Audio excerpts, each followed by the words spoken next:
Good afternoon, Quack and Smiley friends and family, and welcome back to another exciting episode. We're finally back with some games for you. We're bringing an exciting one tonight. This season of the season 5, we got the minor league coming at you. We got Rockhoppers against the Ferrymen. I'm going to be your host for tonight, Jiren Lamb, and I'm joined by the one, the only, the dapper Sir Ionicus. Hello. Uh, this will be an interesting one for sure. Um, yeah. Jeez Louise. Uh, I think yeah. uh, I think you said it pretty well. Said it pretty well, Sorianicus. So we've got some pretty solid teams coming at you. We got Strat, Krieg Afro, and Top Hat on one side, and then on the other we got Gingy, we got Cyber, we got Boomhev. We got a lot of big names out here tonight. It's gonna be an exciting one. I can't wait to get right into the picks and bans for this. Yeah, it should definitely be interesting, especially given that they do have a. It does look like there's an amateur support, a top hat being on the ferryman. So it should be Mhm. interesting seeing how they utilize him here up in a little bit of a higher bracket and how he matches up into the bit of a league above him. Should definitely be interesting to see, especially since I see Strat performing pretty well. So that front line should be pretty good. Absolutely, I agree. As we start getting the first bands rolling out, we're going to see Thoth, and then we are also going to end up seeing the Bastet coming out. Those are two very popular picks, and for very obvious reasons, good bands. Yeah, I mean, you let either one of those through. It's literally you just sit at a tower line. You see their tower line, snipe, gone. No one's there. And then Bastet's just you can grab. It's a ranged fen roll. You don't really have.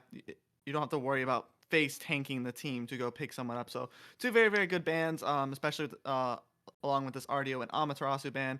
Two other picks. Just one's a lane bully with good sustain, and then the other is good for objectives. So should be it's a pretty good band so far. Going. Absolutely nothing to question so far. All those are pretty standard. Nothing that you don't see too often anymore. Maybe they'll switch it up and you'll see a guild banned in the top three. Sometimes that gets banned, sometimes it gets let through. We'll just have to see how that ends up going. We do see the Cleo banned out though.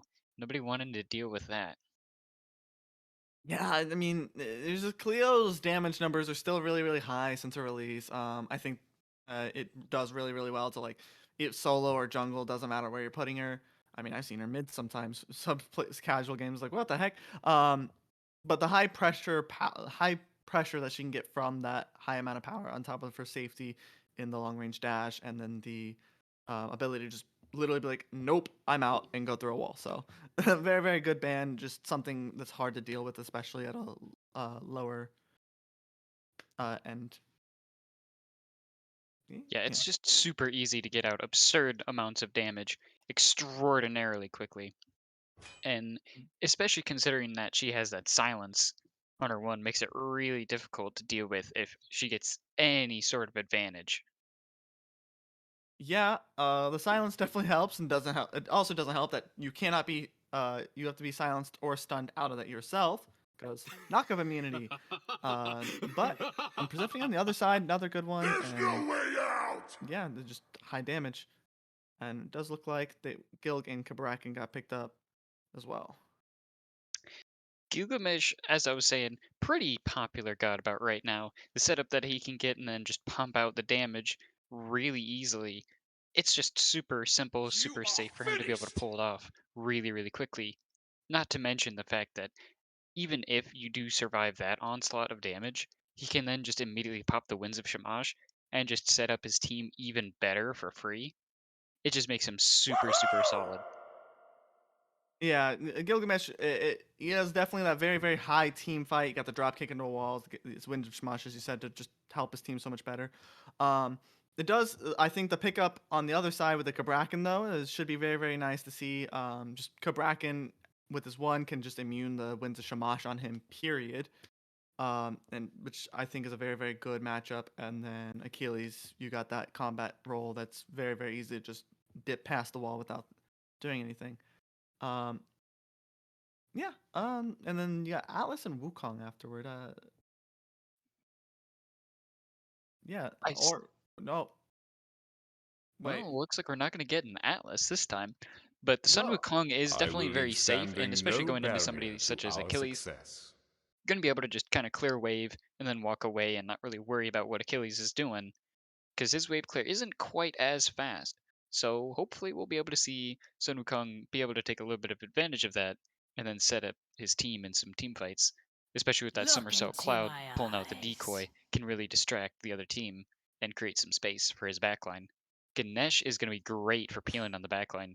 That Kabrakan and Achilles are going to have a much harder time trying to dive with that Ganesh, just being able to silence you out of everything.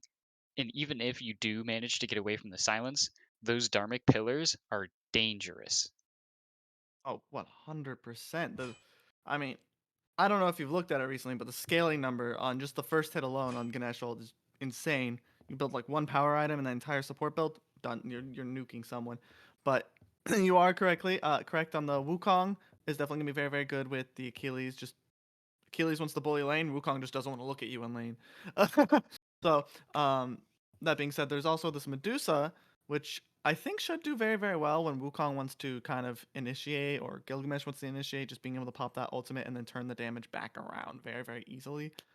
No Makes for a very, very mercy! good backline pick into this. Not to mention that it's a high pressure ADC. So Yeah, snowballing duo lane is incredibly important right now, and that's also why we see the Ferrymen, they banned out both the Hoyi and the Izanami. They didn't want any pressure coming back from the duo lane. They just want to secure their early lead and really snowball with how much farm is on that side of the map. yeah, I mean, yeah, I think Hal Yi is probably the only god who can outpressure a Medusa in a 1v1 right now. I mean, obviously, there's others possibly as I was about to say it, Heimdall possibly can do something against it. But Izanami and Hai definitely can do it better. Um, this Ares pick should also be very, very good. Gilgamesh should leap, Ganesh should Wukong. Um, very, very strong pick, I think. That cripple's definitely going to be debilitating. Ganesh, one of the Ganesh's key CCs is literally that knock up and the pillar. You get Ares chained, you can't do that. They can walk through the Dharmic pillars if you can't set that up. But it does look like a Face the Merlin. bitter winds of Niflheim! Merlin is an interesting pick to me because that's somebody who doesn't have any CC immunity in their kit, and you already know that they have an Ares on the other team. So they're going to have to be extremely careful about how they plan on playing that Merlin in the mid lane. Yeah, Just a little bit of CC could turn out really bad for him. yeah, I mean, I can understand you get like Kabrakan drops his wall and you beats and you could just jump over it. But it does, as you said, the Ares has been locked in here, and I'm looking over at the comp that the Rockhoppers have, and it's Gilgamesh, no CC immunity. Ganesha, no CC immunity. Wukong, you don't want to use your CC immunity that quickly, and Heimdall, you usually want to set that up. So I think that the Merlin being here makes it very, very difficult, and into a Morgan Le Fay nonetheless. That's gonna be a really, really rough mid time for the mid laner for the Rock Coppers, I think. Face the wrath Yeah, the of a Ferryman picking up sorceress Morgan Le Fay. I think scorned. Morgan Le Fay would have been a fantastic pickup for the Rockhoppers here. Maybe that's just me, and I just enjoy seeing Morgan Le Fay played in games. It's somebody who really doesn't have, well, any wave clear before the 10-minute mark, let's be honest. But once she gets past that early game, her CC and just continued fights are just incredible. She can knock you up, fear you, taunt you, do whatever she wants, and then she just pops consuming power, CC immunity, extreme mobility in that as well, and then Mm. heals for massive amounts on every single hit. It just makes Yeah, her incredibly potent in a team fight, and it's such a dangerous thing to be going up against. I I really think that Rockhoppers could have looked at the Morgan Le Fay here. That could have been really good for them. yeah. You're bringing it up, and you're right. That should have been the pick for them. Like you banned out Agni, Thos, Persephone. All three of those really top linked, and then you got Morgan Le Fay. It's a really, really high pressure, like team fight oriented mage. I was gonna say Uh, high pressure. Wait a minute. Wait a I minute. mean, you've got the CC. Like you self peel yourself like none other, and you can also set people up with that one, especially like slow field. The decoy does a ton of damage, and it doesn't go away when you just hit it once. Uh, and then on top of that, you got the fear as well. Um, and then on top of all that, on top of it, you said consuming power. That is probably one of the best ways to get out of an Ares ult. Is just pop the Morgan ultimate. He can't pull you, and you're turning back damage. I believe that. I think the Rockhoppers Plus, missed their chances with that one. plus the range and consuming powers is just absurd. Like Thoth one along with his wall, it's it's outranging that. You're hitting from a mile away. Yeah, it's definitely a long ranged ability for sure. Um, Yeah, yeah, I think I like the Ferryman draft here. The bead spate that they have, Cabrakan just forcing them to react quickly. Because if Cabrakan gets a little bit of CC going, you're gonna have a bad time. yeah, it's like And then what? you got an Ares Medusa to combo off of that. Yeah, it's gonna be a rough one. Like literally, Ares ults, and then that sets up the Cabrakan here because it looks like Cabrakan jungle. It's just gonna set him up really really well. Just stunt like Ares ults, you get like 3 pairs of beads if he plays proper, and then 1, 2, someone's gone at that point. At least in my experience with the Cabrakan jungle, they should be. Oh, 100%. You see the frenzy popped over in the dual lane. That's going to give Ganesh and Heim really good wave clear. Ganesh getting a beautiful dash in, the knockup coming from the Gjallarhorn. Heimdall whacking this Ares down with some meaty cleaves. Oh man, Heimdall autos hurt early on. Oh yeah, they definitely do hurt. I think if they hit like maybe 2 more autos, that Ares was donezo. But they will back up, so and be just fine. What was the quote from SpongeBob? Big meaty claws. Big meaty. That's all I can think of every time somebody talks about Heim autos. Big meaty claws. That's all I can think of. Goodness gracious, I didn't even think about that. I'm just saying. I mean, it is a completely and utterly correct thing to say though that those Heim ults or Heim ults autos will chunk. I mean, don't get me wrong. High mode is gonna deal a lot of damage too. That is for sure. That is for sure. And not just damage. It's gonna also just be like, hey, my team, here's a giant circle. Make sure when that circle fills, we hit there. Got it. Cool. And they should be dead usually.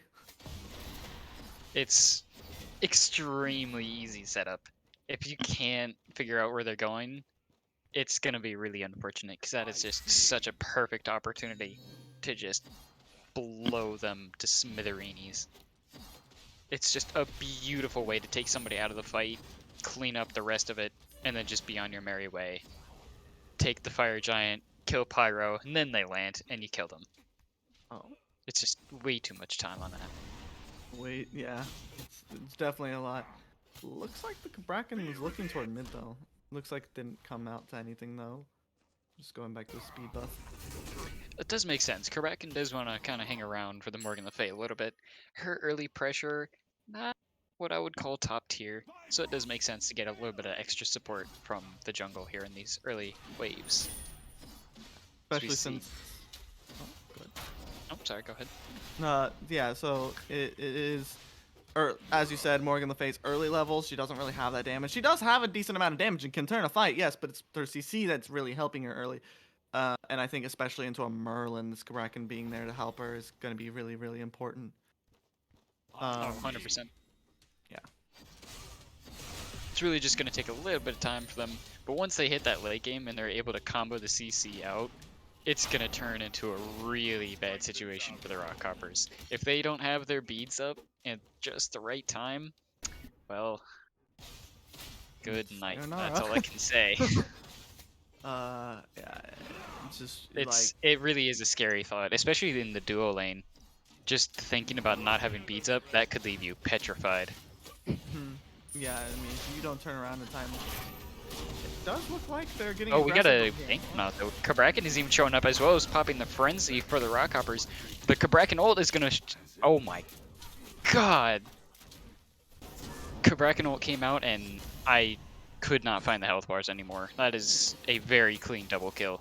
Well played by the Ferrymen. Perfectly timed gank. Oh yeah, it was very very unfortunate. The Ganesha dashed in trying to get something. Them not having the vision there also really helped this Cabrakan just get a really easy setup. This Gilgamesh might be dead, I think. I think he There's might be consuming powers. Pops winds of Shamash. Fatal Strike not quite connecting, but Strat will still pick up the kill with the combat dodge. Beautiful pickup for the Ferrymen. They're now 3-0, 4.5 minutes in. they were losing a little bit of pressure over in dual lane, but now that they got it back, they're going to be sitting nice and pretty. Yeah, I mean, it should be a very, very easy time on these side lanes now with, I mean, V-Strat and the Achilles and Kabrakan over here just invading the blue buff just because the jungler decided to step a little bit too far and got picked. That this game might roll out of proportion if they keep making plays like that. Oh, Hunter. Gotta land those stuns, my friend. Kabrakan not quite finding the stun. That is going to allow this Sun Wukong to continue poking him out a little bit. We'll give him some safe wave clear. Achilles is just going to opt to go ahead and go get his blue. That's perfectly fine. I don't think an Achilles is going to be out wave clearing a Sun Wukong. Especially not at, like, you know, having a T1 buckler or shield right now. Wukong's got a Soul Eater online. That man's at this point full clearing waves with just a 1-3 combo for the most part. Achilles right now I think is just looking to farm and get that next item. Presumably probably a Berserker's or a Shifter's looking at the item. I'm willing to bet he has the gold for it. He just hasn't back quite yet. I mean, yeah, it would make sense. I mean, if the Wukong's bought his full Soul Eater, he should have it at this point. Yeah, especially considering he's half a level up. Oh yeah, 100%. And some aggression and oh, the dual lane. Heimdall going aggressive does force the petrify. Blink coming in from Kabrakan, but Heimdall will be able to use the Bifrost to escape safely. Through the realms did connect and force the beads off of Medusa, but it won't be enough to secure the kill this time. But that is down. He's gonna have to be careful. That was a beautiful play by the Heim. It was also really, really good of the Kabrakan to be there. Like, he sees the aggression. But that Heim, I mean, gets the beads, gets a little bit of poke, and then realizes, oh, hey, I need to be out of here. Beautiful play by the Heim there. Great heads up is what I would have to say. Here comes the Gilgamesh, though, knowing Medusa doesn't have beads or ult. If he can catch up to her in this lane, it could turn into a dangerous situation. She is going to recognize that he's there, will be wrapping around towards the Harpy, and is able to dash away. Just really, really smart. I don't think he knew he was standing just above a ward, so the warding by the blue, red team here is just really, really good. Actually, is that red or blue? I can't tell. Purple. Ferrymen did have a ward there, but I believe Heim dropped a sentry to clear it out. As we see Strat picking up a solo kill onto Pingu in the solo lane. How do you let that happen? Oh You're no, a Wukong. Achilles' lead is starting to really turn into something big. Uh-oh. I just realized Sun Wukong had ult up. Oh no. That is unfortunate. Ult up. I'm sorry. I'm as a solo laner, I'm just confused how you die with Wukong ult. In lane, I don't think you should, but I mean, we didn't see it. I think that, as you said, the lead is just getting a bit too big on this Achilles, and he took advantage of it. Nah, he got a lag spike. It's fine. It's fine. It was a lag spike. Don't worry about it. Lag spike, good. Flicker. Make sure that Ares can't get a cripple on him and potentially set up for that Kabrakan. Yeah, the Ares chains can be really dangerous, especially for somebody immobile like Merlin. Just one little chain may not do enough damage, but you have one little teammate there, such as that Morgan Le Fay, and you're probably going to have to say goodbye to your beads. Definitely probably one of the most underrated abilities. I mean, I say underrated, but that's the reason why you get Ares. Just that ability to make sure, hey, you've got an escape. Well, now you don't, and it's very good at forcing beads, as you said. Just very good setup. It does look like there's a fight in mid right now, though. A little bit of a scuffle as they're looking to try and get pressure. Looks like they were trying to pressure to steal the red buff from the Ferrymen, but unfortunately they weren't able to get it in time. Rockhoppers trying to get a little bit aggressive here, steal back whatever farm they can. With it being 0-5, the Ferrymen are getting a little bit of a lead here, and they're going to be using it to their advantage wherever they can. So the Rockhoppers are just going to be careful. I'm looking to just kind of clear out the way from Medusa without getting poked too hard. There comes the Petrify, though. Bifrost comes out, and he's going to take a lot of damage, but Craig will end up getting the solo kill on to Boom. Have beautiful awareness from Craig. Yeah, it's just one of those things. Like they recently, I think they nerfed at some point the time it takes to go through there, that Heimdall thing, which is really really good. Of the Medusa to hard CC him as he's trying to go, stopping that timer from starting, and then just hitting him with just the massive amount of damage that Medusa brings. Viper shot, you're just gone. Like that's half your health bar in an instant if they hit like 2 of them this early in the game. So very very good Yeah, play on Craig. especially with Crusher. Man, Viper Shot with Crusher hurts real bad. Mm-hmm. Yeah, just the ability power procced on your dot damage. Ooh, It reminds is me. it is very menacing early game. Here comes a Somersault Cloud though, Sun Wukong trying to escape the Achilles. Got out just before the Fire Giant could crash on his head. Gotta be careful there, Pingu. Yeah, definitely gotta be careful there. It looks like he was looking to invade some of the jungle and just got caught out. I think. Looking to try and steal blue, but they're not interested in giving that up. Hmm. No, for sure. I mean, I'd be pretty upset if I just was ahead and all of a sudden just the cudgel over my back and just blue buff gone. Definitely would be Yeah, upsetting. nobody wants to take a cudgel to the back of the head. Would not recommend that one. Um, no, no, definitely not at all. Looks like yeah. So looking at the builds now, it looks like Kabrakan's going a little bit tanky, opting for. I'm trying to think, is that Tyrannical? Celestial. I think that's gonna be Celestial Legion Helm. It's been a very popular item. They just nerfed the damage, so it's only 80 magical power instead of 90, which is an absurd number for a fantastic physical defense item. Oh yeah. But still, having that 80 or magical power on top of plenty of physical defense, it's still a really strong item, and somebody like a Bracken can get away with building it and not lose anything for it. We got the Yeah. Ferrymen taking a big 4-man rotation onto the Rockhoppers purple buff here. Yeah. No Void, but for the Heimdall, Boomhev is going to be a bit sad. That, for sure. I mean, if I had 4 people coming over, it is a good play by the Ferryman though. The mid laner hasn't really been able to do much. I mean, to be fair, he does have a 1-level lead on the Morgan Le Fay. There's not that much out of a fight presence from him, but this Heimdall has shown that he is ready to get aggressive. And now that Medusa got that solo kill, it's just now they're trying to push that lead to make sure that this ADC can't make those hero plays in the late game, I think. Yeah, and especially with a first item dominance, his late game power is going to be through the roof, but they're going to have to take advantage of the early game of him not having quite as many stats as he would like. Somebody like the Medusa having that Crusher really opens up the early pressure, so invading those buffs, especially in this early game, is going to be crucial. The Ferrymen are really going to set themselves up nicely for late game. 100%. I'm also looking at the builds again, and I'm realizing, I think the reason the Heimdall's autos chunking was probably because like he's looking at that's a leather cowl. That's a leather cowl. I haven't seen a leather cowl in a comp game in so long. What was Pretty it? interesting Beginning to of see. season 8 feels like. Yeah, it's definitely been a while. Just all the Death Souls and Gilded Arrows. It does look like maybe some action over here on the right. See, Maybe. Kabrakan looking for a gank in the solo lane, but with Achilles being a little bit lower than Sun Wukong in health, they're gonna have to look over towards mid, close by Pyro, where Kabrakan is already getting poked out. He's already under half HP. Ares dropping some chains on the Rockhoppers, forcing them to back up. Ferrymen just trying to back up and reset their health bars. Ares coming in with the no escape, ends up pulling both Gilgamesh and Ganesh. We see Kabrakan ended up getting a kill onto Pingu. Gilgamesh is going to drop the Winds of Shamash as well, but he will be able to eventually pick it up with the drop kick. Consuming powers will also be popped to try and secure a kill. Stride will end up getting a kill as well as Top Hat, and that will be a 1-for-3 trade so far.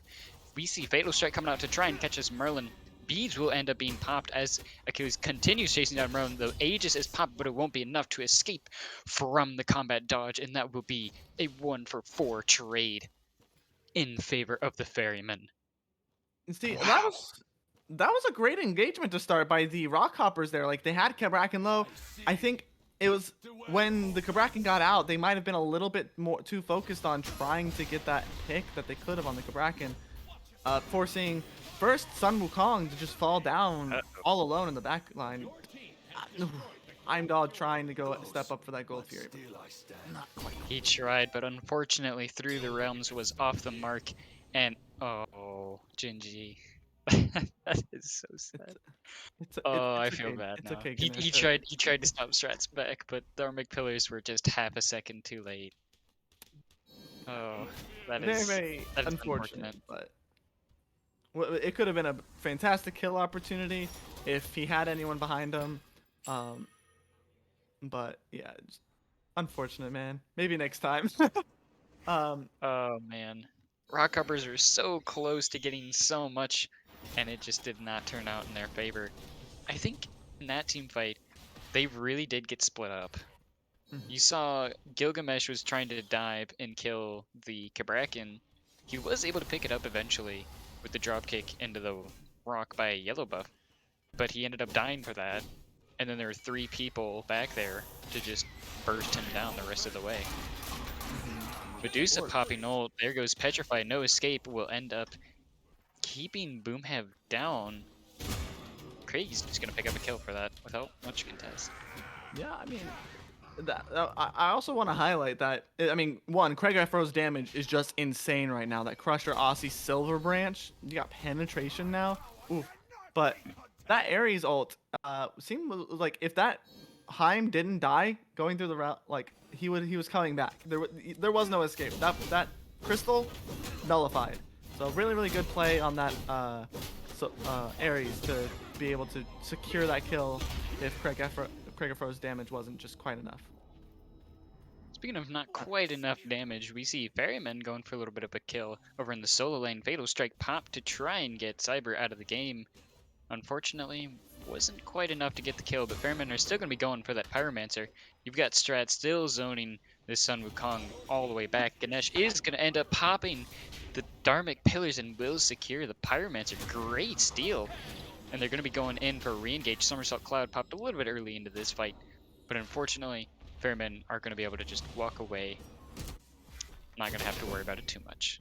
Uh, that was an amazing Ganesh steal. Like I'm looking at that right, and I'm wondering why the Ganesh shouldn't have been able to steal that. Like you got 4 people strong there, 3 people strong. I don't think Medusa was there, but you got 3 people strong there, and one of them your support. I don't see why the jungler didn't just go and grab the Ganesha. So great play on the Rockhoppers for using that space that was just allowed to them. Is a little bit unfortunate that they didn't get the follow-up fight, seeing as, you know, the Rockhoppers could have, I think, re-engaged on that fight and made a couple turns. Still, it's definitely going to be a great thing for them to go ahead and steal that objective back. They are down about 4,000 gold, so being able to steal those objectives away is going to help them out.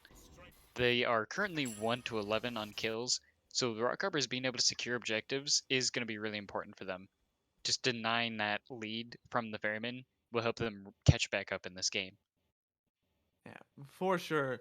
The gold deficit's already a big thing, yes, as you said, but being able to steal back the objectives also good. I think the biggest concern for the Rockhoppers at this point is looking at the level leads. Is the side lanes, once they get into these 5v5s, are gonna be insane. It's going to hurt. It's gonna hurt. Like you got a 5k gold, 5k gold lead with an ADC that's 3 levels up and a solo that's 3 levels up as well. I mean, like, ooh. Yeah, the That's side gonna be a lanes are lot of. definitely going to be pretty scary going into these team fights, which is really bad for the Rockhoppers because the Ferrymen team fight has a really solid draft on their side. They've got Ares and Medusa, who, let's be honest, they're fantastic beads burners. And then if you don't have beads against a Morgan Le Fay and Kabrakan, ooh, that's not the situation you want to find yourself in. That is quite a bit of CC, and they can really capitalize on it. The Rockhoppers do have some high damage output and can really burst you down, especially since they do have Gilgamesh and Ganesh with the Winds of Shamash and Dharmic Pillars, but they don't bait the beats out quite as well as the Ferrymen do, so they'll have to be a little bit more careful in these team fights. I think what's the breeds burner? Gilgamesh and Heimdall. I mean, I guess Merlin's like Void Stance could probably pull it, but I honestly don't think the Wukong has enough space. Like his build's kind of greedy, going for that Soul Eater breastplate cat shield. Um, I don't think he can tank enough. And ooh. But speaking of beads burning, Achilles steals the Merlins. It'll be very early beats as they're pulling the Gold Fury. It's already getting extremely low. Ferrymen will secure it this time. Dharmic Pillars are down. They're going to be able to go ahead and look for a little bit more of a fight. Frenzy was popped to go ahead and secure that. Rockhoppers do still have their Frenzy yet, but without Gilgamesh here, they are going to go ahead and pop it, but Merlin is already getting extremely low. Merlin is going to end up getting taken out by the Kraken. Krugaffer will end up picking up Gingy on the Ganesh. We see Heimdall already dropped that Bifrost to escape. No Gilgamesh was there for this fight. Sun Wukong was able to escape without dying, so they will be able to go ahead and get a little bit of farm. But unfortunately, that means they're going to end up losing their T2 tower over in duo. The Ferrymen are just going to be running this one down. They got the numbers, they got the objective. What's to stop them? I mean, the two people that are most likely to stop them are dead. I mean, you got Ganesh. Ganesh did use ult as well, so even then, it's just the start of the silence. And then Caribou on this Merlin. I mean, that's just a lot of damage. Level lead. There's only a level lead, but an item advantage for this Merlin. That would have hurt a lot, but they will get that T2 for free. Oh, oh. Heimdall coming in through the realms, doing a lot of damage to Hunter, but he will still end up getting the kill. Boomhev not able to secure it in time. They were able to just collapse on him. That's going to be a massive amount of damage. Pingu going with some heads-up plays here, going to go ahead and steal all the farm from the backcams of the Ferrymen. Unfortunately, it's not going to be enough to keep them off of all the objectives. Pyromancer is about to spawn in the next 5 seconds. Fire Giant is still up. The Ferryman could easily go ahead and look to pressure those. Yeah, the Pyromancer would probably be decent right here, just like the safer objective, but I do think that the Ferryman could definitely pull this fire. I mean, these team fights, like they've shown up 5 man strong to this Gold Fury. And I think looking at the rotations, they're going to show up 5 man strong for this Fire Giant. And I think their 5v5, having seen them fight in these little fights, is just going to be better. It's going to absolutely destroy these Rockhoppers in any engagement right now. Yep, and just like that, Ferrymen were able to go ahead and pull the Pyromancer, and there was just no one to stop them. It was free reign, and now they're pinging out. They're going to go ahead and start pulling the Fire Giant. The Rockhoppers are going to recognize, they're like, hey, that's a big objective. We don't want to give up. They're gonna go ahead and pop Frenzy. Rockhoppers try to get the Dharmic Pillars in, but it won't be quite on the mark. Nobody is gonna be close enough. Ferrymen are gonna be looking to secure the Fire Giant, and they do manage to get it. They're gonna be able to just run it down now at the Rockhoppers. Rockhoppers are gonna be in retreat mode. They did not get anything out of that firefight. They weren't able to seal the objective, and now they're at risk of losing some towers. Those T2 towers in both mid and solo are looking mighty appetizing to the Ferrymen. Yeah, I mean, the Rockhoppers just let that fire go. Like, they had ample opportunity to be ready for it. They gave him a pyro warning, and then you see Heimdall still over there and left, and like 3 members strong over there. It was a valiant effort by the Ganesha to try to steal it, but you don't really want to use Ganesh's Dharmic Pillars to steal a Fire Giant. Like, It's not a horrible use of it, but it's not what they're looking for in these team fights. They need something to really get the edge for them in team fights. And since they're not going to have any towers left, it's just going to be the Phoenix. The Ferrymen are going to be really putting the pressure on the Rockhoppers. Any advantage that they can get in the team fight is going to be something that they need. Yeah. I don't know. I think that Dharmic Pillars could have gone so much better. Sorry, I'm going back to old news. But that Dharmic Pillars would have been so much better if the team had initiated. It was a really, really good one. If they had separated, it could have separated the fight. But I do think having one of their members all the way on the left side made it very, very difficult for them to find any room to go in. Gilgamesh going to take this T1. True, it's definitely not a terrible thing for them to go ahead and take down the towers and get a little bit of extra farm here and there. Closing that gap, the gold lead was 10,000 just a second ago. they're really gonna have to be careful in these team fights. They are definitely behind on the farm, so being able to secure it wherever they can is gonna be important. Yeah, for sure, for sure. They're gonna need all their farm, especially since it's starting to look like the gold gap is gonna be the only gap between these teams now. Most of both teams going to 20 or like a level off from 20. Exceptions being the supports.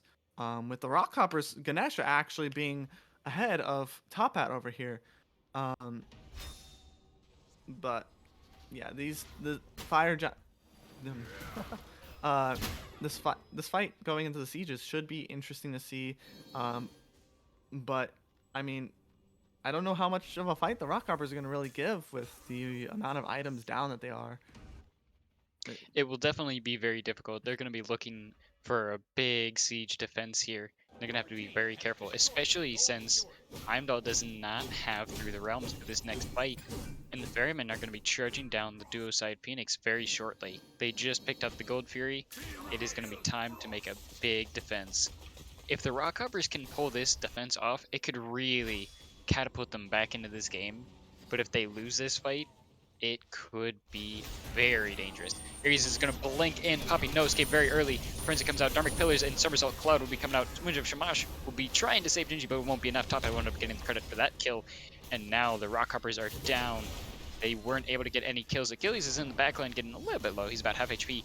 Merlin is going to end up getting caught by...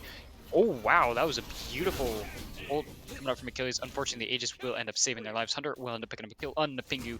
Achilles is continuing to chase down, gets a double kill, picking up Merlin just before he gets back to Fountain.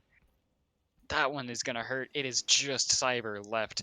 Will Gilgamesh be able to pull anything off? But he doesn't have Winds of Shamash. Frenzy will be popped by the Ferryman.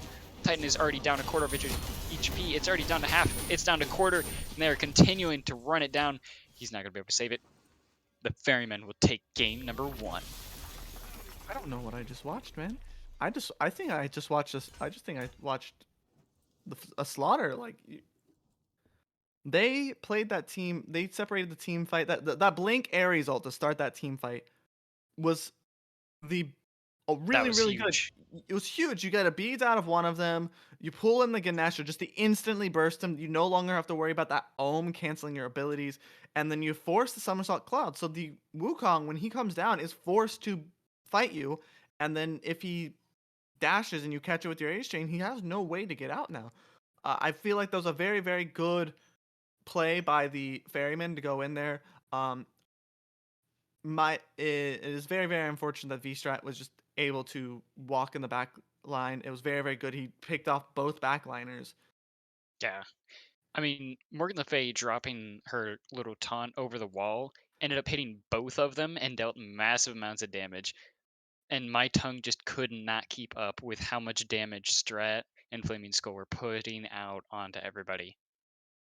Oh, 100%. I mean, looking at the stat line, you don't think Flaming School did a whole lot, but like that backline was oppressive to the Rockhoppers. I mean, Flaming School, as you said, dropped one ability over a wall, and all of a sudden, V Strat had to maybe put two abilities in an auto to kill the backline, and just insane damage output from both Flaming School and Craig Afro. Just being able to follow up on all the damage that's from the space they've been given. Yeah, it's just very, very solid game number 1 for the Ferrymen against the Rockhoppers. They may not have had the perfect pressure in their lanes in the first 4 or 5 minutes, but they really started picking it up after the 7-minute mark, and they just kept the ball rolling. They started picking up objectives left and right. So going into game number 2, we're going to have to see will the Rockhoppers be able to adjust for that, or will the Ferrymen be able to go ahead and just snowball stealing those buffs once more. But we'll be right back after a short little break to see exactly how it goes down.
Hello, everybody, and welcome back to Quack and Smite League.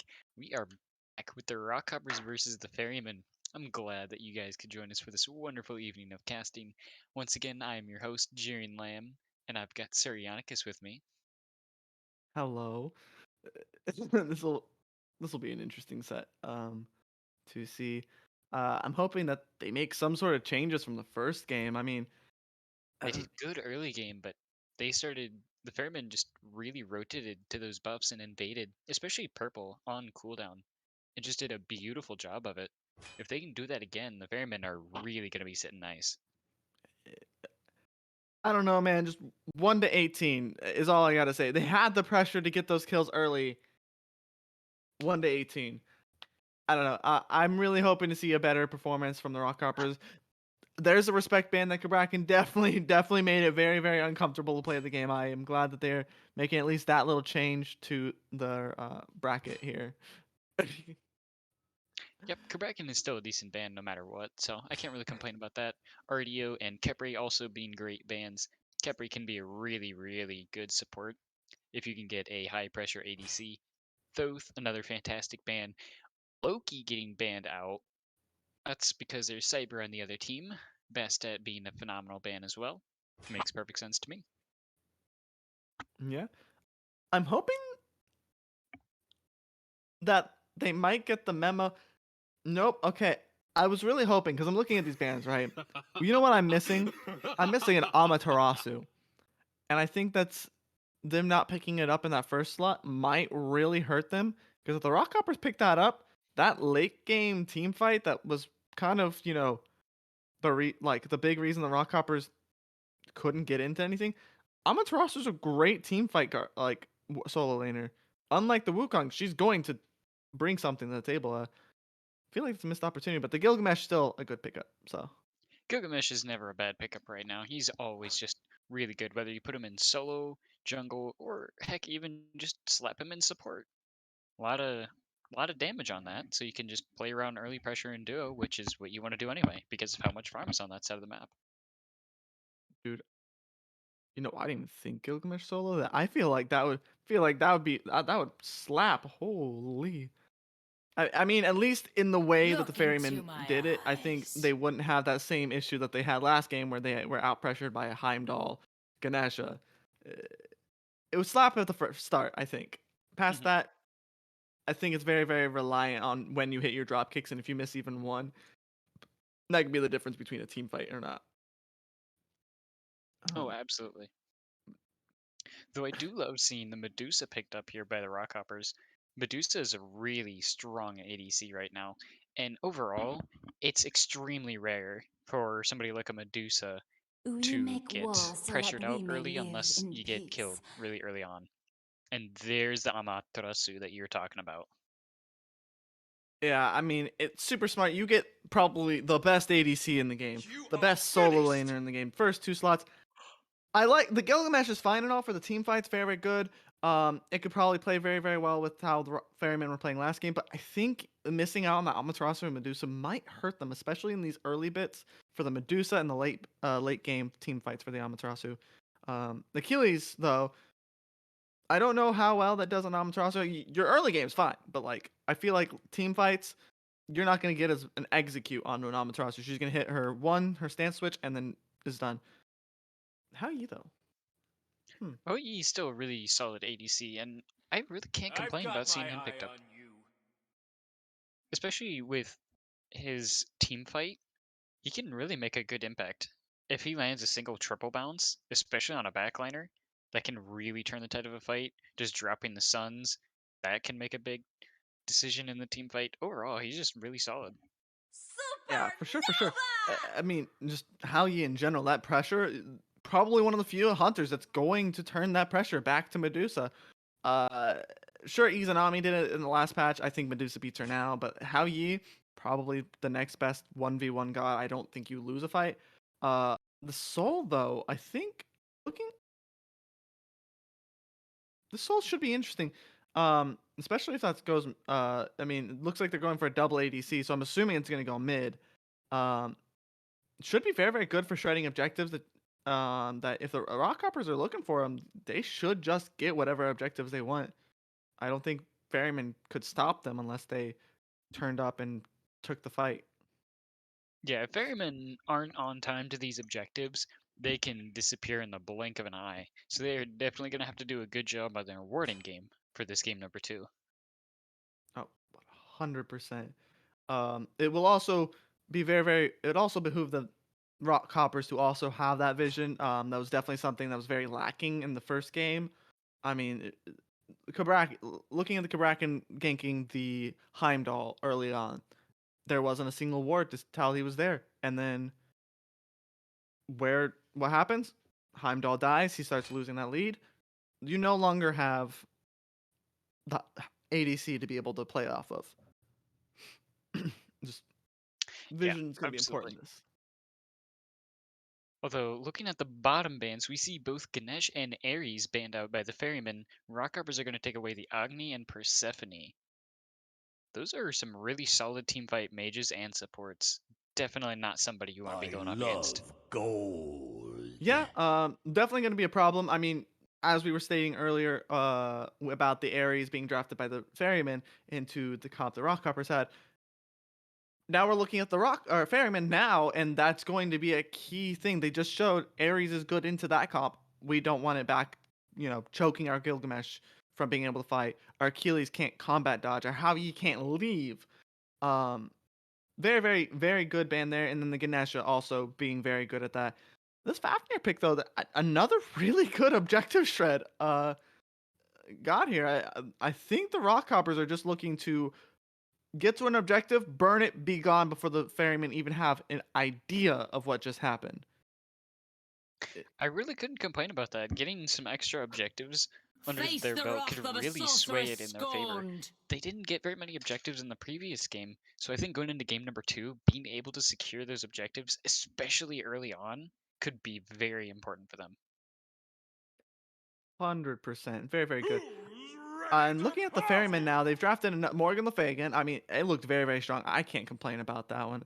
But this Bacchus, looking at how Yi Bacchus duo lane, that's a lane that I'm literally going to walk from my purple buff out to the lane, maybe use an ability, and then I'm walking to my tower. I don't think you beat that in terms of wave 1 pressure. Uh, so that'll be a very, very interesting dual lane to watch. I mean, you got a Fafnir stun with a Medusa, easy kill, but then you've also got Bacchus flop into how Yi stun, very easy kill. So it'll be very, very good to watch these two high pressure dual lanes fight in this game. Oh, 100%. Especially having a Fafnir, a little bit of your early pressure does kind of fall off, but he does have the ability to interrupt the Bacchus stun, so they could certainly play it very well. Let the sound of slaughter begin. Yeah, I'm sorry. I'm a little bit at a loss of words because I'm looking at this draft and then I see Kali. I'm sorry. I'm a big Kali lover. So watching that, oh, so glad to watch this now. Really, really hoping that Cyber having a very, very he was chasing kills last game, and I believe with a Kali he can do that so much better with a destruction ultimate. Just hi, I'm here, back here, right? Cool.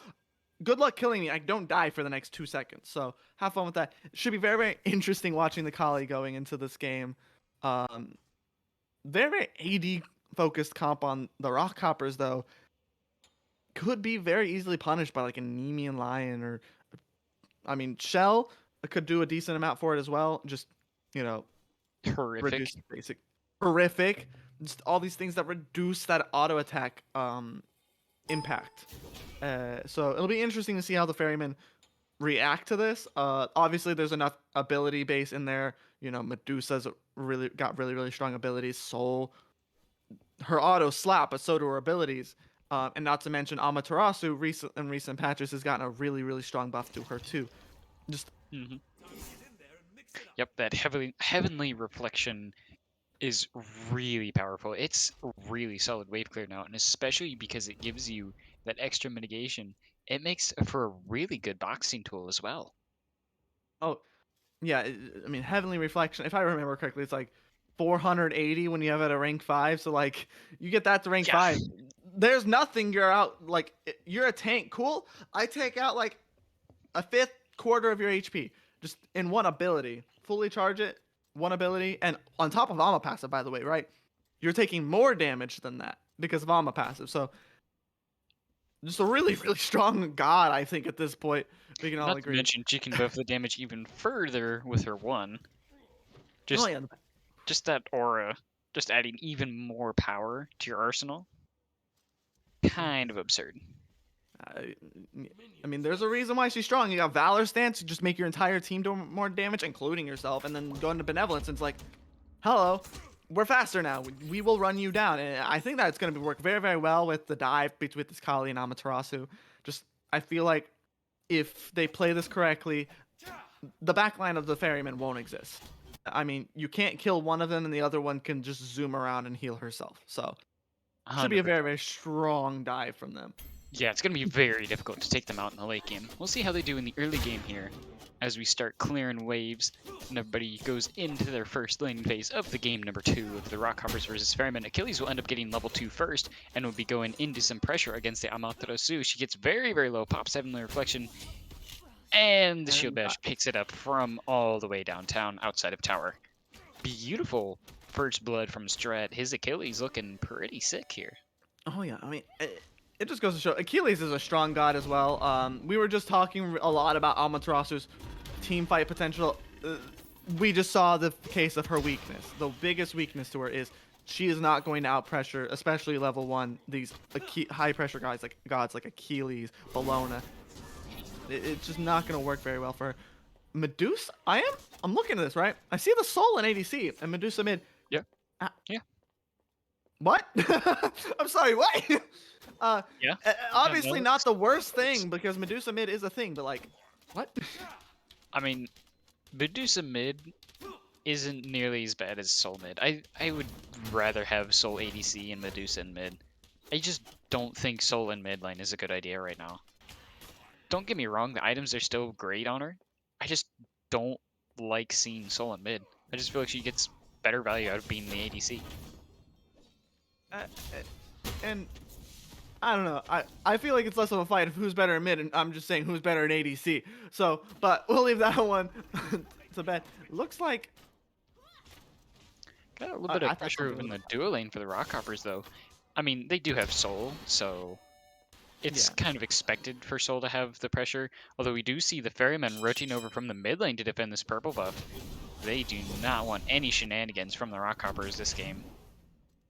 Yeah, I was fully expecting. They were sitting on that harpy, and the harpy respawn because it's not even there.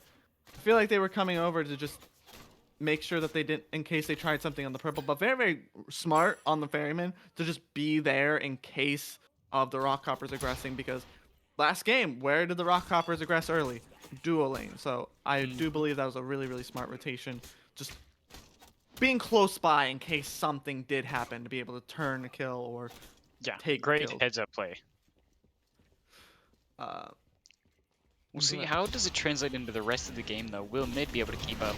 We do see Fenrir jumping in, doing a little bit of damage to Bacchus, while Soul is able to just continue clearing the wave. Well, Bacchus, Belch of the Gods, and the Belly Flop getting a little bit of damage onto Fafnir, but Soul is here doing a lot. And now Hou-Yi is going to have to be blocking some autos for his friend Bacchus here. Soul will end up getting the Frenzy popped by the Fafnir. He gets a beautiful stun underneath the tower onto this Bacchus. He's going to have to back up as well as Hou-Yi, both of them quarter HP. That's Soul being very dangerous in the early game. Yeah, 100%. I believe that was probably the best play both teams could do. Bacchus flops in. What should you do? You should hammer him. You should follow him and take him out. And also really, really smart. Oh, almost died again. But really, really smart on Kregafaro as well to just body block for his support, realizing that if his support keeps taking the damage, he's going to die. But looking at this Gilgamesh. He's now here for another early gank onto them. He does end up getting the dropkick stun onto the Fafnir, but Soul is putting out quite a bit of damage, so they're going to have to be very careful. Bacchus is still extremely low on HP, so for now, Hunter is going to go ahead, back off, pick some farm somewhere else. Cyber, on the other hand, is coming in, getting ready to be aggressive. He does have the ultimate ready on that Kali. Another dropkick coming in from Gilgamesh. We see the transformation and Supernova coming up from Boomhev. That will end up being a double kill. Genji picking up the second one, and that is a dive underneath tower. We see Fafnir barely living. Cyber will end up picking up the third kill on to Craig Afro. That will be a triple kill for the Rockhoppers in the duo lane. That was so clean. I'm just watching the Bacchus burp onto the Soul. Soul ults to negate it, and then the Fafnir transforming at the same time, and Kali just such a clean fight by the Rockhoppers. Definitely a refreshing look after the last game of just not being able to see them do much. Coming in and getting these 3 kills. You already tripled the amount of kills you got last game. So already off to a great start. Excited to see where they put this, use this pressure from the duo lane that they've just made. And especially reapplying pressure in the duo lane where they weren't able to keep it last game. Being able to get Boomhep ahead by 2 levels now, that is going to be a massive advantage for them. And they can really make that work a little bit better in this team comp. Oh yeah, I mean, Soul, like Heimdall's great and all, right? The slows, everything, but the Soul just brings more. You were saying there was big meaty claws on Heimdall. Try Soul. Soul's throwing some more. Does look like a purple buff invade though. It will also be the Sun's being dropped out onto Soul. She's going to have to back out of that one really early. Not going to be able to try and defend her purple buff. Hui isn't going to be able to secure it since the mid and support did rotate over, and now there's some aggression going on to the Bacchus. And that will be Supernova down again. Boomhev picking up a kill onto Top Hat. And that will now put him at 2-0. He's once again 2 levels above Hui. Craig not having the best games this early game. I feel like it's less of them having. And there goes the Gold Fury pull. Like I talking- said, 6 minutes. Extremely early auto attack based objective shred. They have no idea what's going on. Hoyi finally catching wind of it. They're gonna ping it out. But Ama teleporting over to make sure nothing happens. And she's gonna end up dropping that Heavenly Assault on Hoyi. He's gonna end up getting caught without any mana. He can't jump out. Kali jumps in and it will be Pingu securing that kill. Nobody is in time to save him. This is a completely different look at the Rockhoppers, and I am absolutely loving it. Get your kill. Take that thing. You already know how Yi holds down. That's not going to steal it. The mid laner is still farming. You see where she is. The beautiful play by the Rockhoppers, and Amaterasu to come over just to make sure that how Yi can't really do anything. Beautiful play by the Rockhoppers, just getting that objective quick, easy, and then punishing the Hao Yi for being just stepped up a little bit too far with not enough mana to get out. Ooh. That was absolutely beautiful pull from the Rockhoppers. They knew that they could get away with it. Having that Fafnir being able to buff everybody and increase their attack speed with the Coerce, especially in his dragon form, that's just such a massive boost to their DPS, and it really let them shred that Gold Fury early. A 6-minute pull, and they're able to secure it. And not only that, but Pingu TP'd in to make sure Hoyi couldn't get close.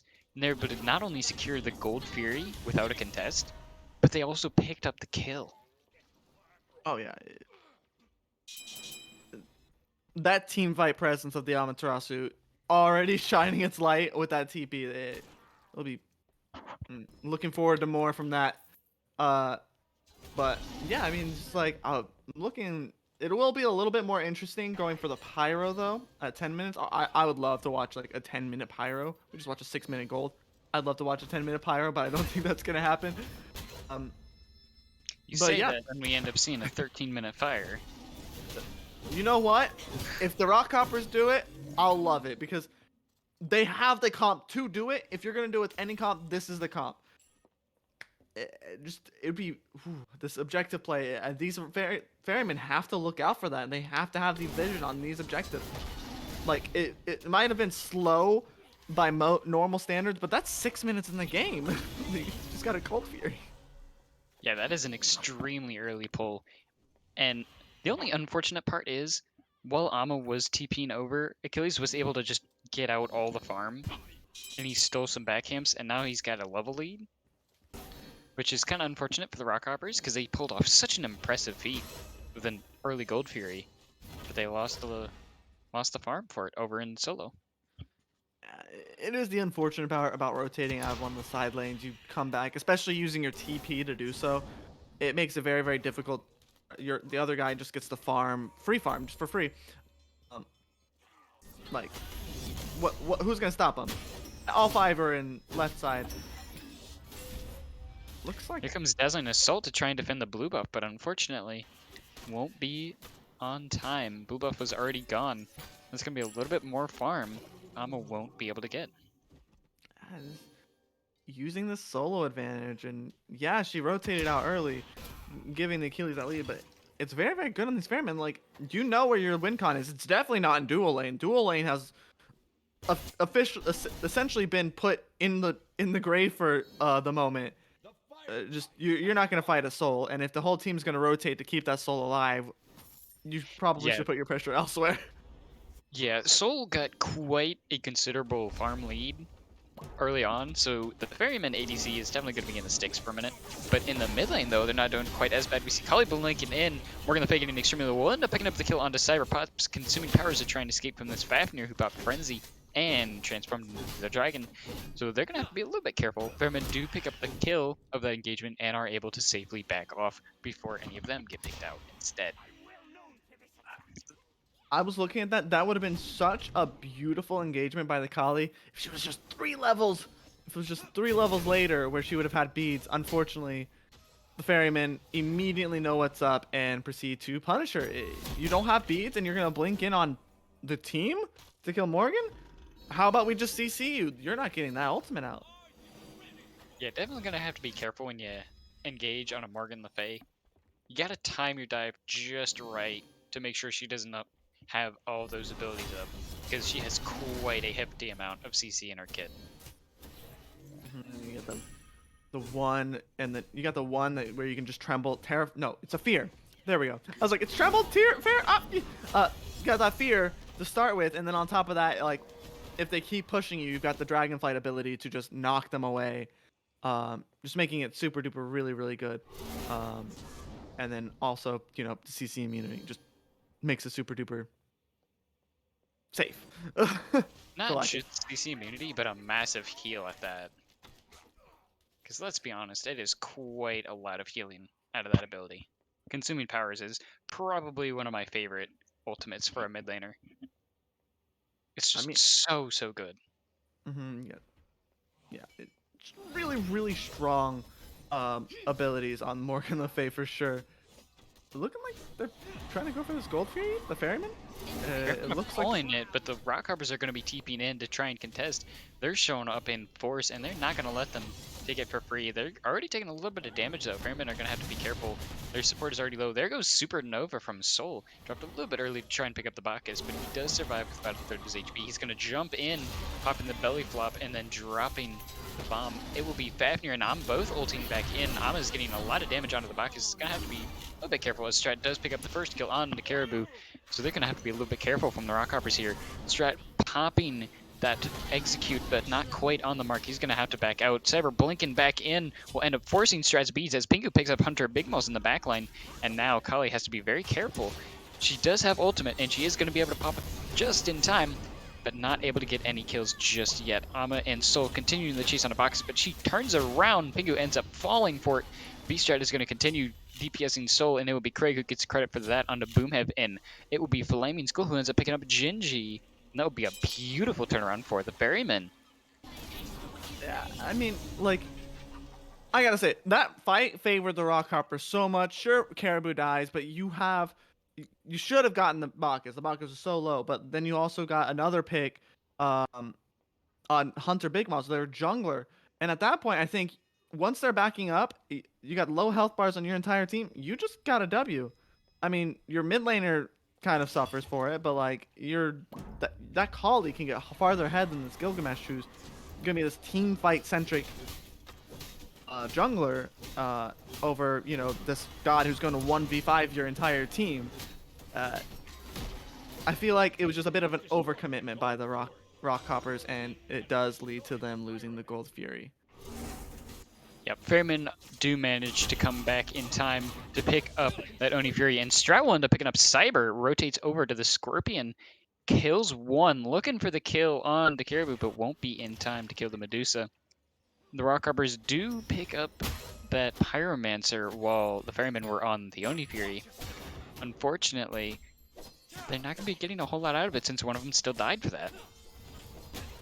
Had some aggression coming on the blue buff though. Achilles looking to try and steal it away from Pingu, but Strat is just 2 levels up. He's going to be doing massive amounts of damage. We see Fatal Strike coming out, not quite able to execute the Ama. A little bit too healthy on the HP. for that to pop off just yet. It looks like he might have misjudged how much healing you get from that Amaterasu one. It's not small numbers, that is for sure. Maybe one more ability or any other god that doesn't sustain like that, and you get that fatal strike off. Just not quite up, not quite on the mark. This looks like a fight in mid. This Bacchus getting caught out. It would be quite a bit of damage. We will see Kali popping Destruction a little bit early, as well as Morgan Le Fay dropping Consuming Powers, as we see Achilles W-keying Amaterasu under the T2, almost picking up the kill with the Bluestone. He's going to have to get out. Flaming Skull end up picking up Boomhev, as we see Winds of Shamash being a little bit of extra CC to keep him held down. Boomhev will be the first one to fall in that fight.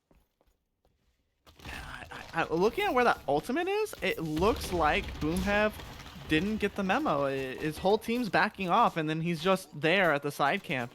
I mean, either he might have been farming it, but like you just like finished a team fight. If they, I don't know. I feel like it's this one isn't finished just yet. Ferrymen looking to secure a little bit of farm, but the Rockhoppers are going to be collapsing back on top of him.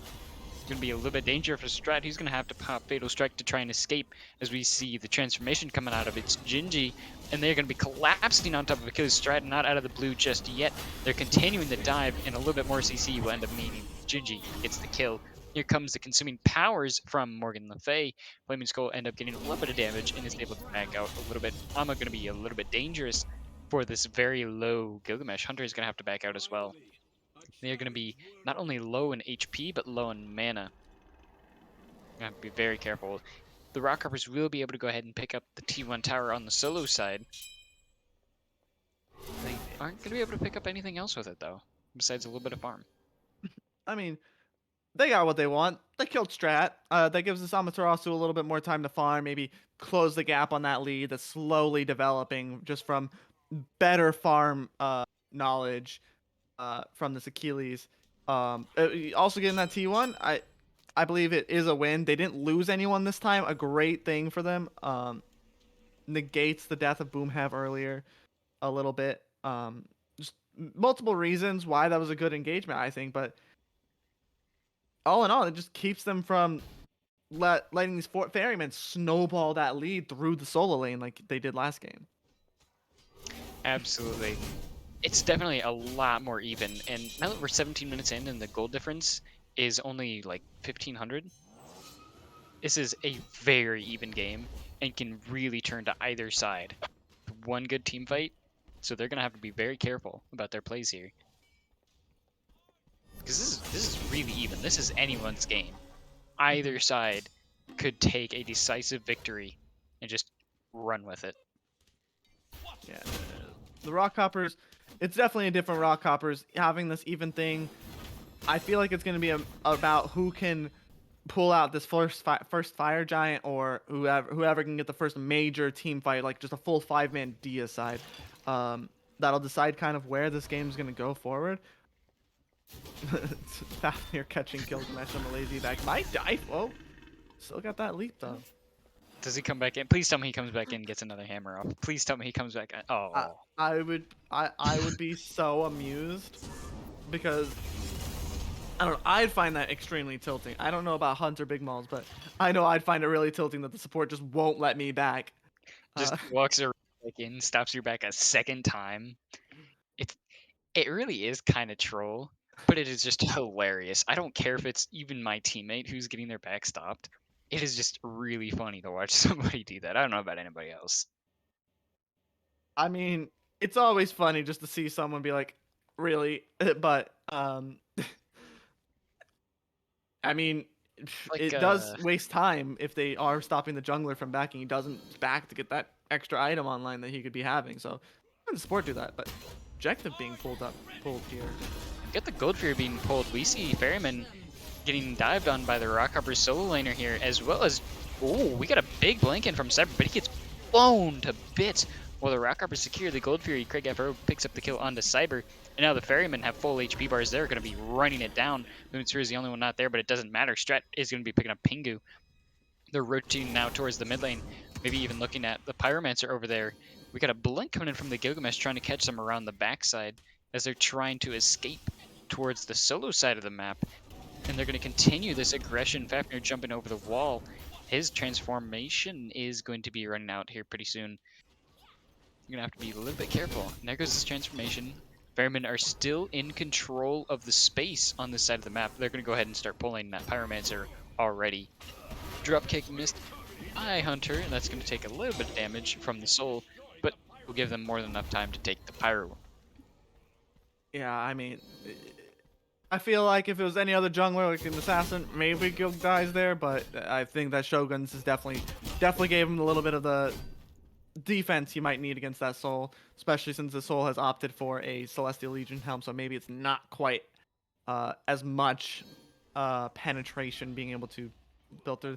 The Rockhoppers pulling Fire Giant, really risky. It is risky. They have a lot of burn, but the team fight is what they're going to have to be careful of. As the Ferrymen are now collapsing on top of them with the already low. The Ferrymen end up stealing away the Fire Giant. Destruction on Kali is already gone. Flaming Skull end up picking up Pingu. Craig picks up Cyber, and Strat will pick up Boomhead. That will be a 0 for 3 after stealing away the Fire Giant. And then Flaming Skull will pick up the double onto Gingy. That is a 0 for 4 wipe plus a Fire Giant steal. That is not what you want to see for the Rockhoppers. That is a very big team fight pickup for the Ferrymen. They're absolutely going to be running away with that pressure. I know I said that the first Fire Giant wins the game, but guys, don't you just watch them leave a team fight that they won? What are you guys doing, Rockhoppers? It was a risky play, but not quite rewarding, and the Ferrymen punishing this bit of a bold play by the Rockhoppers. The Ferrymen are going to end up getting not only the mid T2, but the mid Phoenix.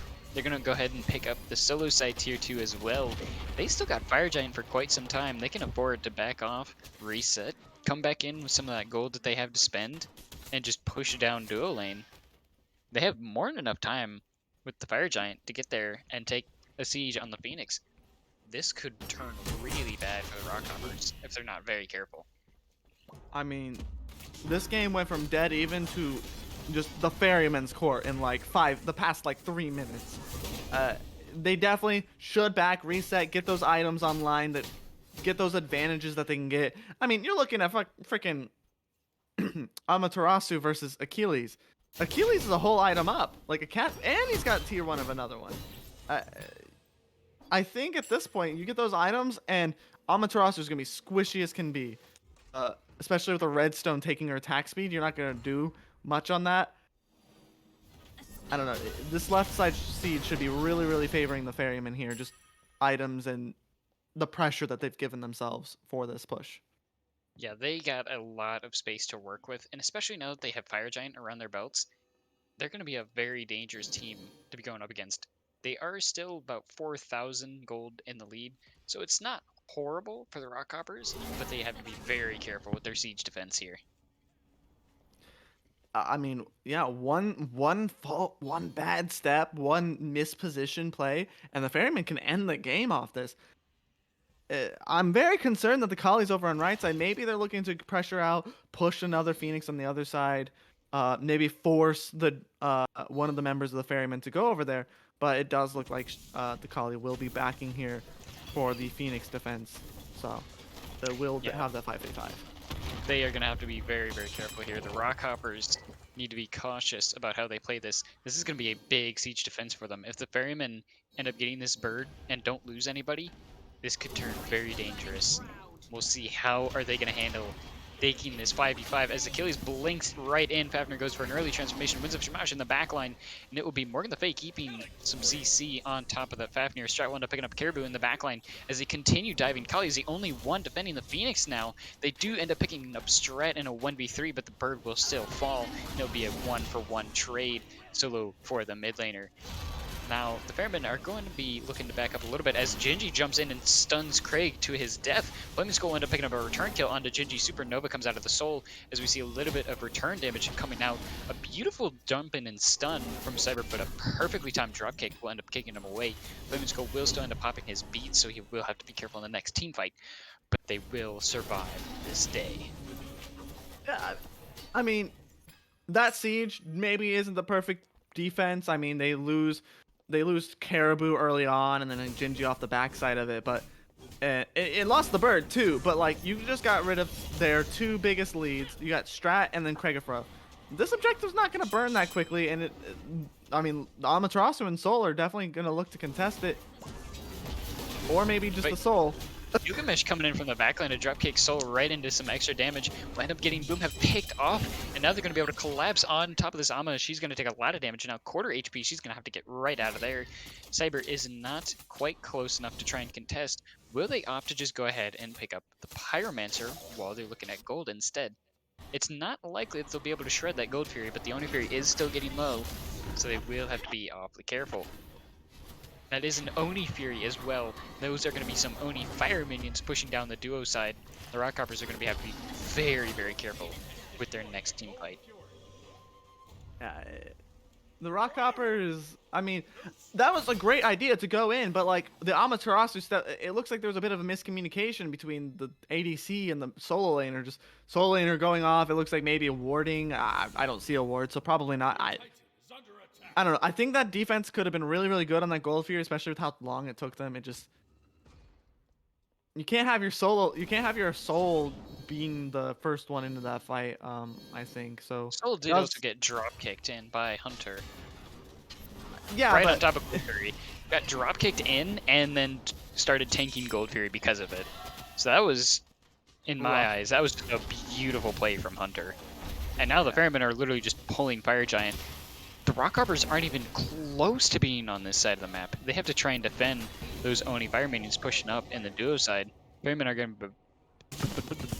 going to be able to pick up that Fire Giant for free. I don't know, man. Like the Rockhoppers, they showed up first 20 minutes. I was loving the Rockhoppers' pressure. They're showing up to everything, even initiating the original thing. One messed up Fire Giant, and they seem to have lost their wind in their sails. They're not putting they don't have the vision that they need to keep an eye on these major objectives, and don't seem to be taking these fights that they could probably turn. I mean, that Kali rotates in.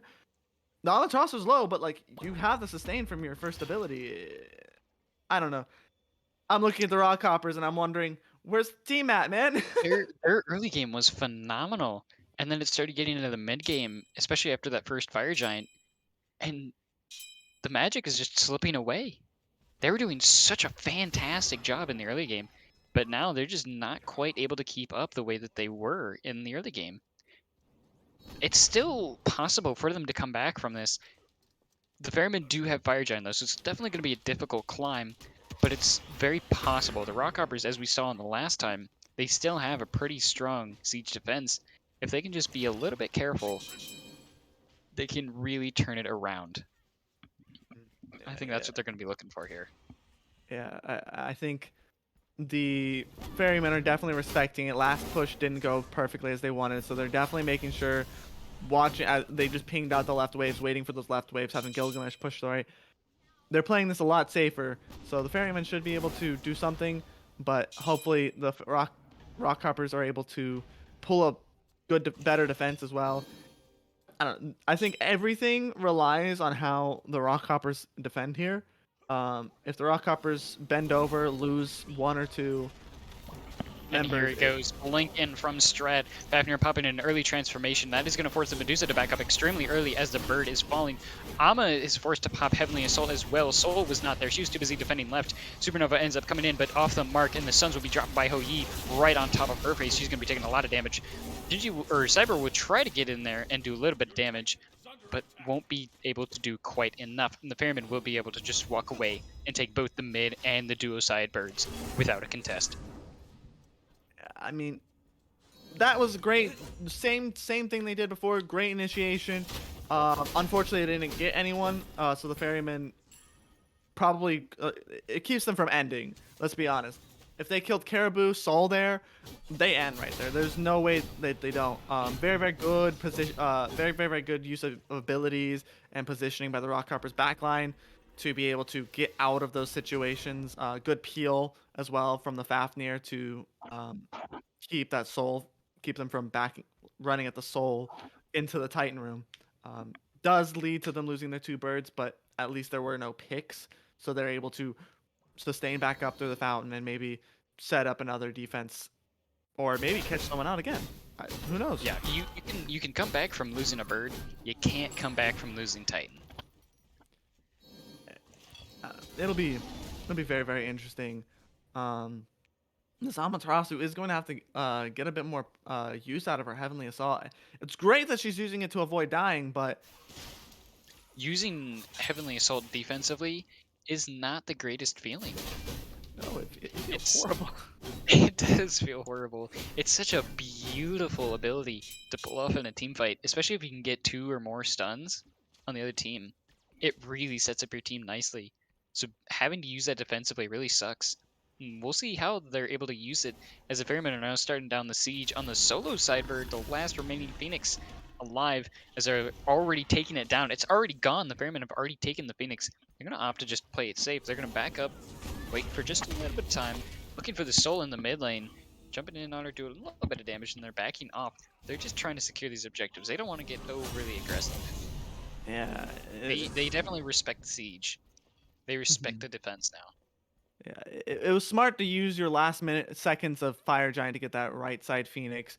I mean, that's three birds down. There's no way that the Rockhoppers, unless they want to pull some Hail Mary play, are going to be able to really step up. I mean, they have to step And up for the Fire Giant, but like, it's gonna be so hard to do so with 3 birds down, 3 waves of fire minions. It's yeah, 3 waves of fire minions, it's going to be incredibly difficult to try and defend any objectives, which especially hits hard when you take into consideration this is now EFG.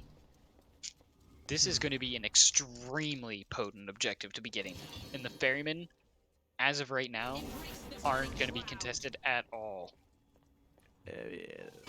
This is probably the freest Fire Giant they got. Looking at the Collie though, looking to be lurking around the corner. The They're looking Ferryman to do spawn her they're out. looking to do a little bit of damage. Kali's gonna have to jump out. Gilgamesh is the only one that really needs his zone here. The rest of the team is just already doing enough damage onto the fire giant. It's just getting shredded. It And looks. there goes the fire giant. Ferryman securing one more objective. They have 3 phoenixes down. The ferrymen have complete objective control. This is going to be their game to win, and they're now pushing up the mid lane. They are looking to finally solidify this game. Solo is going to have to back from her split push over in duo to try and make some defense. This is going to be a very potent siege for the Ferrymen. The mid and duo side Phoenixes are just spawning back, but they're going to be able to just destroy those immediately upon spawning. Yeah, I mean, it's EFG. You That don't even wasn't need a even wave 2 anymore. seconds. That wasn't even 2 full seconds. And that mid bird was just gone. EFG in a nutshell. uh, Yeah. it is unfortunate. I was really hoping that there'd be some sort of like play from either the Kali or the Amaterasu. Maybe Amaterasu goes, steals it with Heavenly Assault, and then dashes out. That did take out one of their options. So I do believe that unless the Ferryman really botch this siege into the Titan room, I don't think the Rockhoppers can really do anything about it. I mean, they're sitting just watching around, and they've proven that we just win a team fight if you guys misplay even once. So it's Yeah, gonna the be interesting. Rockhoppers have to play extremely carefully here. The Ferrymen are just going to be letting the fire minions push up. They're just taking their time. They're drawing this out, waiting for the minions to do their work. They're going to force the poke onto the Rockhoppers here. And now they're engaging. The Frenzy gets popped as the suns start coming down. Supernova coming down. Boomhead wound up picking up Flaming Skull. It would be a beautiful first kill destruction on Kali, but it won't be enough. Kraigafro may have died, but so did the Titan Ferryman, claiming a 2-0 victory over the Rockhoppers. Yeah. I mean, that was probably the fastest shred I've seen without an ADC. Maybe Morgan got an ability out. Maybe how you. I think he might have gotten his sons out. That might have been one of the things that did a lot of damage. But, oh man, that they were confident. I imagine that they were just realistically waiting on their ult timers, maybe. Um, but that doesn't make sense, guys. I don't think they ulted. But very good set. The Rockhoppers definitely show that they could be a team that these Ferrymen have to fear. Especially going into the playoffs. But the Ferrymen just played it better. I mean, I can understand you lose a fire giant, but at that point, like you can't just lay over belly up. I think, and I think that's something that the Rockhoppers might have to work on. Ferrymen having a strong performance. Definitely some things to work on, but a strong 2-0 victory for them. Either way, I still think it was a fantastic set from both sides. Both of them playing extremely well. The Rockhoppers did an incredible job adjusting their strategy going into game number 2. Especially in the early game, they were ahead. They pulled an early gold fury at 6 minutes. They were doing a phenomenal job at getting themselves back into the set. And unfortunately, the late game just didn't transition quite as well. Unfortunately, that will be a loss for the Rockhoppers. I still think they did quite a bit of learning just between those games, so I'm very interested to see how much are they going to improve going into their next set. 100%. It'll be a beauty to see um, what happens with the Rockhoppers going forward, and hopefully they make it playoffs. I mean, I would love to see this a rematch between these two teams. Be wonderful to watch, especially going back and learning what they did wrong. That could absolutely be a plot armor moment too. Just get a, that would be a wonderful matchup to see in playoffs. To see these two coming right back at it. Considering how well the Rockhoppers adjusted just between those games, I would absolutely love to see how well they adjust in a completely different set. Yeah, I mean, the Ferrymen definitely showed some weakness that the Rockhoppers were very, very quick to take up and try and punish. So, but that will be that.